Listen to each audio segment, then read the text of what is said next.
ఉంటా, నిటారుగుంటా, నికార్సుగుంటా.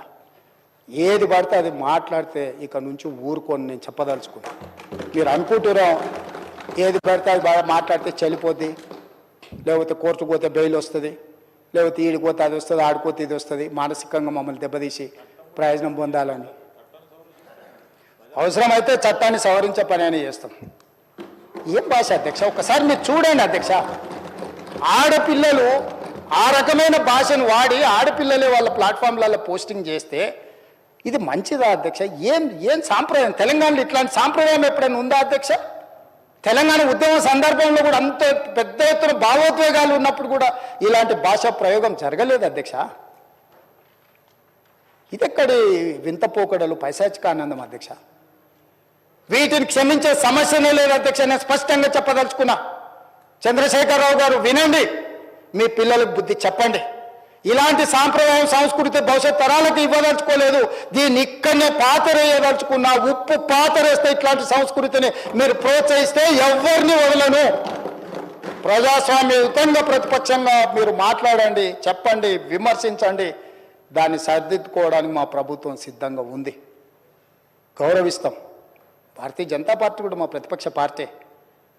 వాళ్ళ కేంద్రంలో అధికారంలో ఉండరు, ఆ అధికారాన్ని మన రాష్ట్రానికి ఉపయోగించేదానికి చేస్తున్నాం.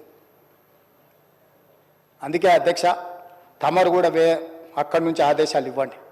దీని మీద చర్చ జరగాలి.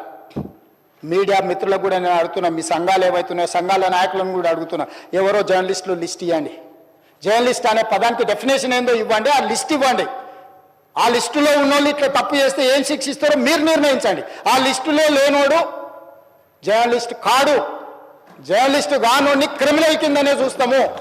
ఆ క్రిమినల్స్ని ఎట్లా జవాబు చెప్పాలనో గట్లనే చెప్తాం. ముసుగేసుకొని వస్తే ముసుగు ఊడవికి బట్టలు గుడ్డలు ఊడదీసి కొడతా అని చెప్తున్నా. నేను తమాషా చేయొద్దు. నేను కూడా మనిషిని, నాకు చీమునెత్తురుంది. అన్నిటికీ బరాయించుకుంటే తప్పులని అన్నిటిని మోసుకుంటే ఏదో కుర్చీలు ఉన్నా కాబట్టి ఊరుకుంటా అని ఏమన్నా ఏషాలు వేయదలుచుకోరా. అన్ని చట్టపరంగానే చేస్తా. చట్టాన్ని పరిధి నేను దాటను. ప్రతిదానికి ఒక శిక్ష, ఒక విధానం ఉంది.